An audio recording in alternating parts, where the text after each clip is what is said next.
kita melihat memasuki kuartal 3 ini ya, terutama di tengah gejolak global yang sedang terjadi, memang lebih aman, itu adalah jika kita memilih kelas aset yang lebih berorientasi domestik.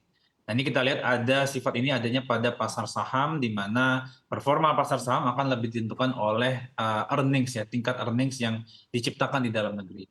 Memang di pasar obligasi sendiri bukan berarti tidak ada katalis positif dari sisi domestik, namun kami amati bahwa pasar obligasi ini lebih terpengaruh oleh faktor makroekonomi global seperti inflasi di Amerika, tingkat suku bunga The Fed, ini secara langsung mempengaruhi valuasi dari SBN. Sehingga kita melihat di tengah gejolak global yang masih terus terjadi, dan di tengah pertumbuhan ekonomi Indonesia yang nampaknya lebih baik daripada perkiraan semula, kita lihat kelas aset saham memang masih lebih menarik ya untuk di kuartal 3 ini. Baik, untuk pasar sahamnya sendiri, apakah ada sektor prospektif yang menjadi incaran Bahana? Karena kalau kita lihat ini kan banyak juga sektor-sektor yang sebenarnya masih belum terlalu menjanjikan hingga akhir tahun.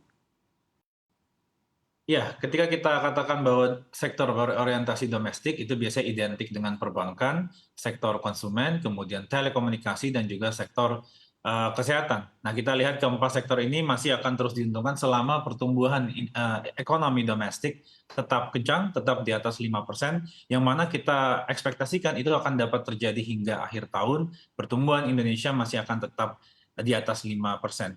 Sedangkan kita juga menyukai sektor yang akan lebih diuntungkan oleh penguatan rupiah, karena kita lihat ke depan rupiah berpotensi menguat ya setelah The Fed selesai menaikkan suku bunga dan menyongsong di tahun 2024 mendatang, di mana perkiraan kami suku bunga akan mulai turun, maka kita lihat sektor properti dan juga telco tower dapat kembali bersinar.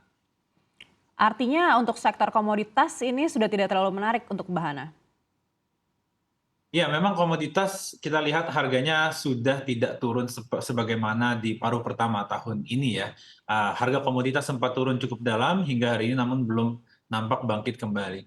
Di tengah pertumbuhan ekonomi global yang masih terus melambat, menurut kami memang belum waktunya untuk kita kembali merasakan kenaikan harga komoditas sebagaimana yang terjadi di tahun lalu, sehingga kita masih bersifat wait and see ya untuk sektor komoditas itu sendiri.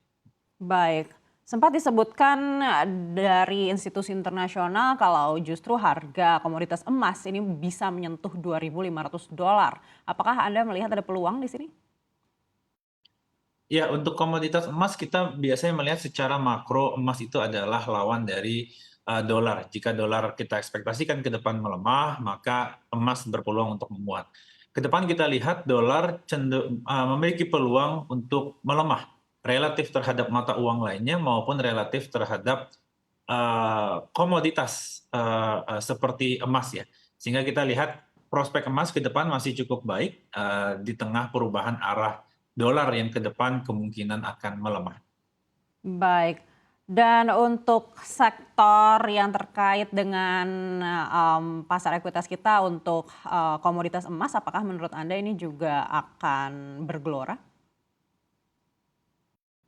Iya, memang kalau kita perhatikan arah pergerakan harga emas dengan emiten atau sektor emas, mungkin di dalam negeri tidak terlalu banyak ya proksinya, lebih banyak di luar negeri yang memang pure murni pemain atau penambang emas. Tapi di dalam negeri kita lihat minim ada sektor yang bisa berkorelasi begitu dekat dengan harga emas ya, karena sebagian besar masih juga memproduksi komoditas lainnya, sehingga kita tidak melihat emas sebagai peluang di dalam negeri, namun jika kita memiliki exposure terhadap pasar saham di luar, terutama di Amerika Serikat, maka kita bisa mulai melirik ke sektor di sektor emas ya. Baik. Menurut Anda memang tadi pasar saham masih akan lebih baik daripada pasar obligasi begitu. Tapi kalau melihat dari potensi yang ada di pasar surat utang, tenor mana yang mungkin bisa menjadi pilihan investor? Ya, untuk surat utang kita lihat hari ini perkembangan kurvanya cukup menarik, di mana terjadi flattening terutama di tenor pendek sampai dengan tenor menengah. Itu artinya kurang lebih dari 3 sampai dengan tenor 8 tahun itu masih cukup flat. Artinya ada peluang ya yang bisa dimanfaatkan nanti seiring dengan penurunan suku bunga BI di tahun depan yang kita ekspektasikan akan terjadi. Eh, Untuk saat ini kita masih lebih prefer tenor panjang terlebih dahulu. Tenor panjang masih akan lebih diuntungkan saat ini. Tenor pendek kemungkinan masih akan tertahan menunggu momentum penurunan suku bunga. Namun di awal tahun depan, jika penurunan suku bunga mulai terjadi secara global, maka tenor pendek dapat menjadi pilihan karena akan bergerak cukup signifikan ya, mengikuti pergerakan suku bunga bank sentral yang mulai turun.